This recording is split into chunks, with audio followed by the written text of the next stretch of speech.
Our scripture this morning is from the book of Luke. It's chapter 13, verses 10 through 17. Now he was teaching in one of the synagogues on the Sabbath, and just then appeared a woman with a spirit that had crippled her for 18 years. She was bent over and was quite unable to stand up straight. When Jesus saw her, he called her over and said, "Woman, you are set free from your ailment." When he laid his hands on her, immediately she stood up straight and began praising God. But the leader of the synagogue, indignant because Jesus had cured on the Sabbath, kept saying to the crowd, "There are 6 days on which work ought to be done. Come on those days and be cured, and not on the Sabbath day." But the Lord answered him and said, "You hypocrites! Does not each of you on the Sabbath untie his ox or his donkey from the manger and lead it away to give it water? And ought not this woman, a daughter of Abraham, whom Satan bound for 18 long years, be set free from this bondage on the Sabbath day?" When he said this, all his opponents were put to shame, and the entire crowd was rejoicing at all the wonderful things that he was doing.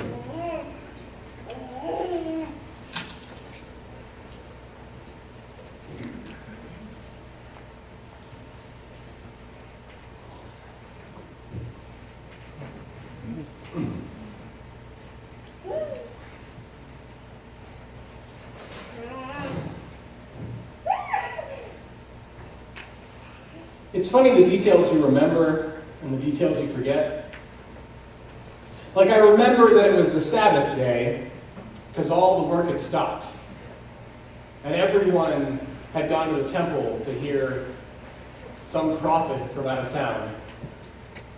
I remember how the smell of the burnt offerings filled the air. How the charred meat mixed with the herbs mingled with the smell of the crowd. And even though that sounds like it would stink, over the years that had become kind of a nostalgic smell for me. It meant that it was a time to rest. It was a time to reconnect with God, to reconnect with the community. It was an especially large crowd. They had come to hear Jesus. So there were a lot of people who don't normally make it there that day. And I remember the sights and the sounds, but I can't for the life of me remember what he was talking about. All I remember is that he had this way of kind of speaking, a way of saying things that seemed very simple, but somehow changed everything. Anyway, I remember when I saw her. I remember thinking, why did she have to come today? She was the woman that everyone noticed, but nobody looked at. She was easy to spot in the crowd because everyone gave her a wide berth. No one wanted to touch her. Certainly no one wanted to talk to her. It made me think of the first time that I saw her when I was a little boy and I was at the market. And I said, "Mama, why is that woman bent over like that? How come nobody touches her? How come nobody talks to her?" And my mom pulled me aside and she explained that that's the kind of thing that God does to someone. That either she or her family had done something terrible. Nobody was quite sure what it was, but we knew that if she was bent over like that, if God had struck her down in that way, we knew that she had done something to earn it. And that's when my mother told me never to touch her, never to talk to her, to not even look at her. Which was easy enough because her eyes were always cast at the ground.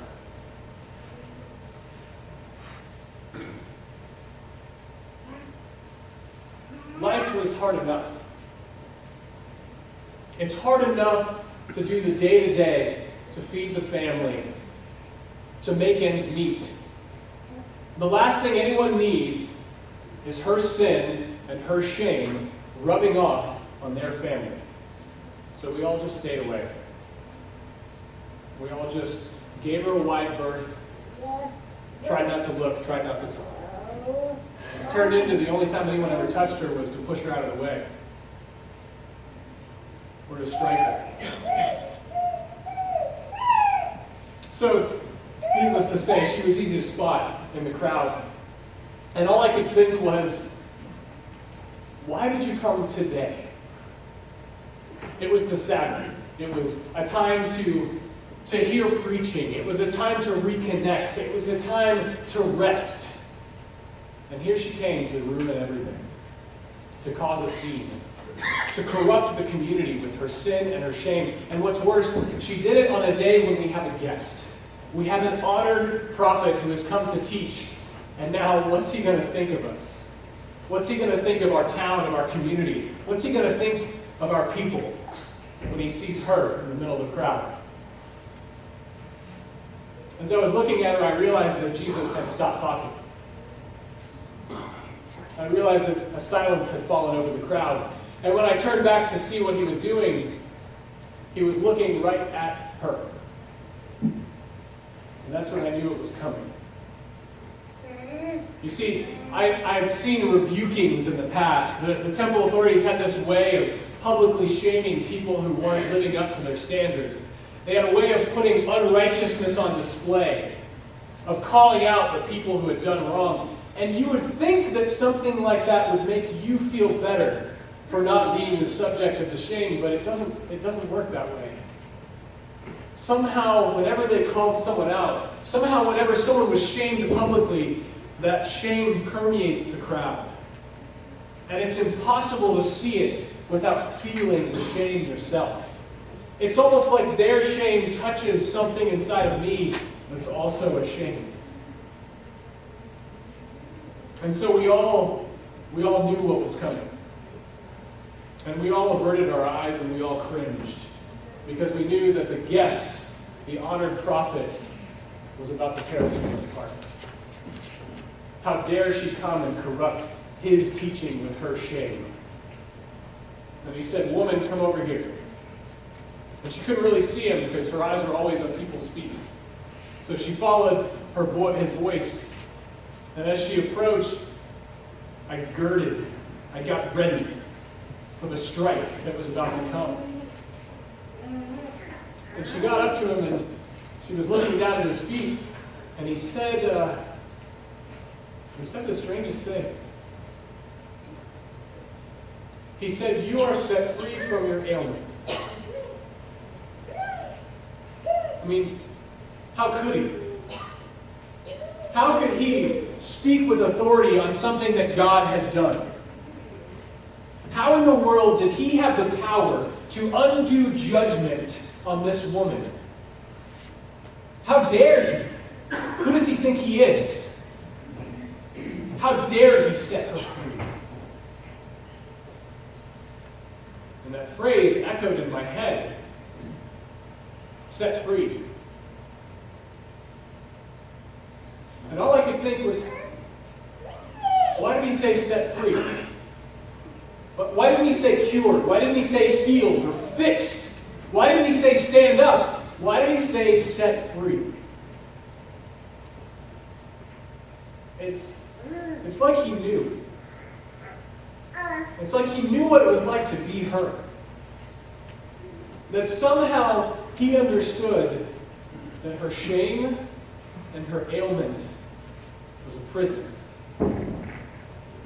That her sin had separated her from everyone she knew and loved, including God. That there were literal shackles on her soul. It's like he knew. And after he said, "You're set free," he lifted up his hands and he reached out and he touched her.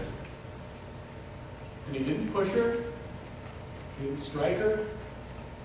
He didn't toss her aside. He just rested his hands on her. And he did so fearlessly. He didn't hesitate. He wasn't afraid of her sin and her shame. It's almost like he wanted it. It's almost like when he touched her, he wanted to put her shame on him. He wanted to take her sin and put it on him.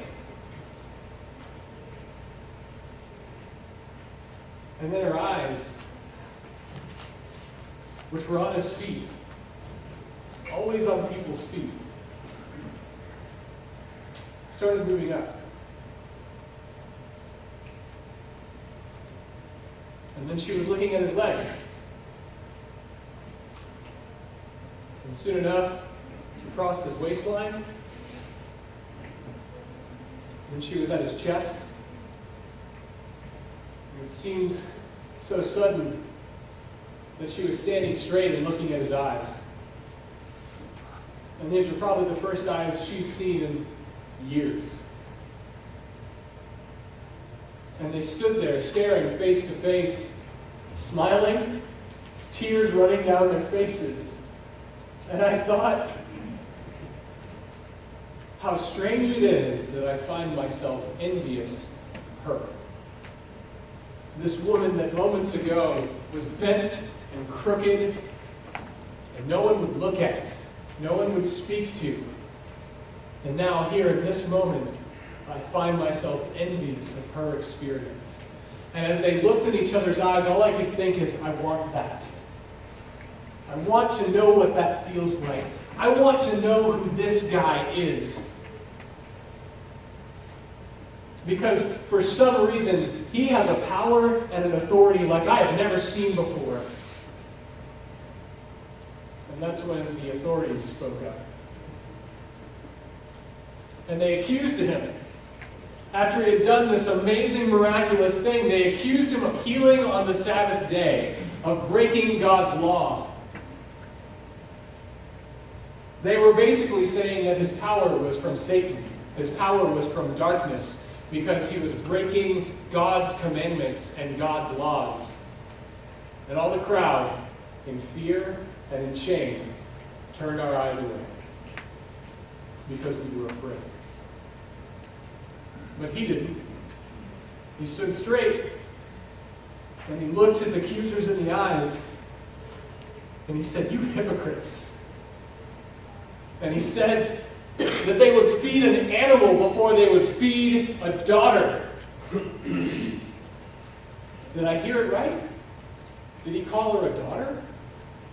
A daughter of the King? A daughter of the Most High God? How on earth did we miss what he saw so clearly? That this woman who was broken and bent and crooked for so many years, all this time, was an heir to glory.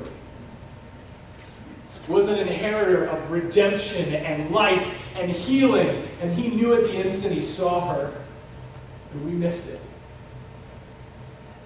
And as he accused his accusers, as he fought back against tyranny and oppression, the ones who were righteous and proud averted their eyes and couldn't dare to make eye contact with anyone because they were so ashamed.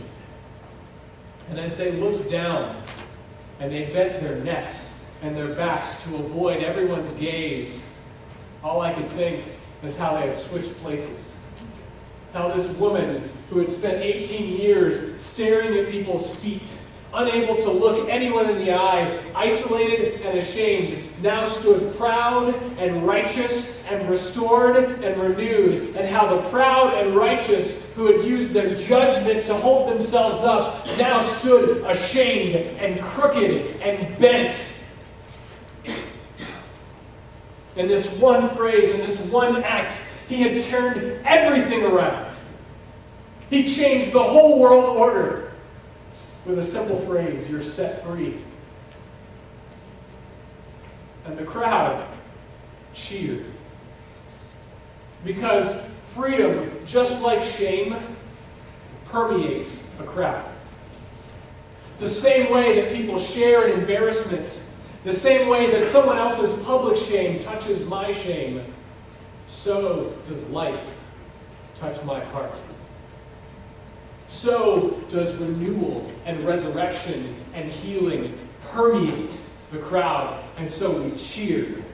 and we worshiped because this man had done something that only God could do. And I cheered because if he could do that for her,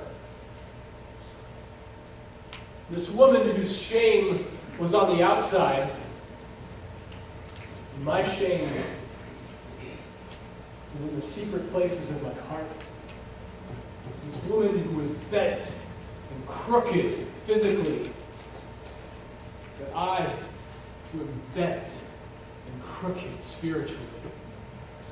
If he, with a word, can set her free, if he can cause her to stand, then maybe he could.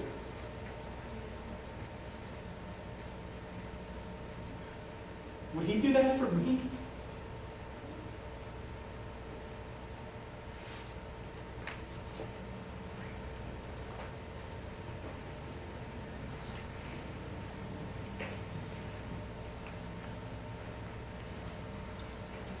Turn your eyes upon Jesus. Look full in his wonderful face, and the things of earth will grow strangely dim in the light of his glory.